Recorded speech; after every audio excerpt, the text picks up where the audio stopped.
Go ahead. So this is a shoulder mobility level 3 progression. It's a Turkish Get Up. It's a pretty complicated exercise. There's a lot of parts to it. So we're going to take our time going through this. But it's a great exercise for the shoulder. It takes your shoulder essentially from this position all the way up overhead. And it's great for stabilizing the shoulder. It'll help increase your overhead press. Plus, it's just fantastic mobility for the rest of the body. So a Turkish Get Up, this is your first position. You're going to press the weight up to here. You're nice and tight with this packed shoulder. It's away from the ear. He's got his other arm out at about a 45-degree angle. And I'm going to have him bring this leg out just a little bit more right here. So what he's going to do, he's going to essentially do a sit-up onto that elbow. And he's going to do it as if he had a chain attached from his chest up to the ceiling and somebody's pulling that up. So it's not a crunch up to this position. Lay back down and show it again.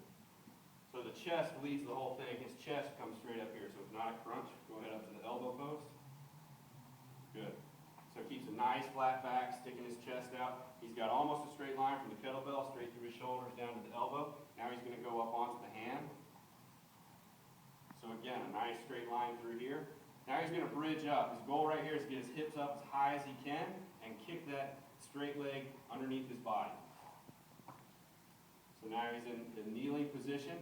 He's going to come up towards me, focusing on keeping that bell nice and sturdy. And then he's in a lunge position. Now he's just going to stand straight up. The whole time you're doing this, especially on the way back down, the way up, you want to make sure you're watching that kettlebell, watching where it goes overhead. And we're just going to reverse the whole thing and go back down. So back down into a lunge. Now he's going to place his hand down on the ground. He's going to kick this foot around to the side just a little bit. And now come through. Hips go back up in the air. And now he's going to go down and sit. Now he's going to drop back down to that elbow post. And he's going to sit down, lay down the same way he laid up. So not a crunch back. Right there. And then he's going to set this down nice and safe. So that's a Turkish Get Up with a kettlebell.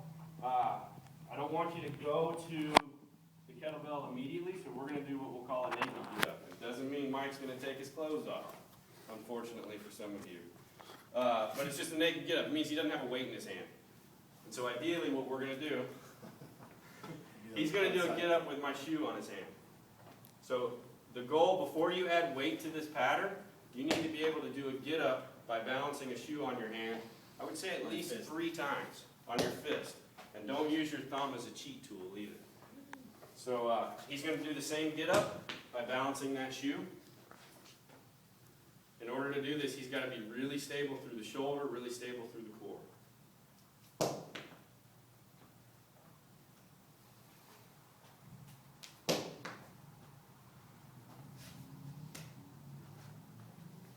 Stand straight. Just take one step forward so when you go down, you don't hit your head.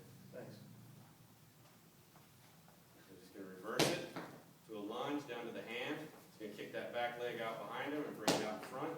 Hips up nice and high. Sit down to his elbow, and back down to his back.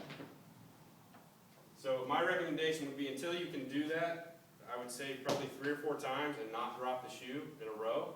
I wouldn't even add weight to that pattern. So practice it without a shoe, practice it with a shoe, and then you can start adding a kettlebell to it. That's a Turkish Get Up, shoulder mobility progression level 3. Hey, this basketball's broken. How many times? Keep trying, Mark. It's just flat.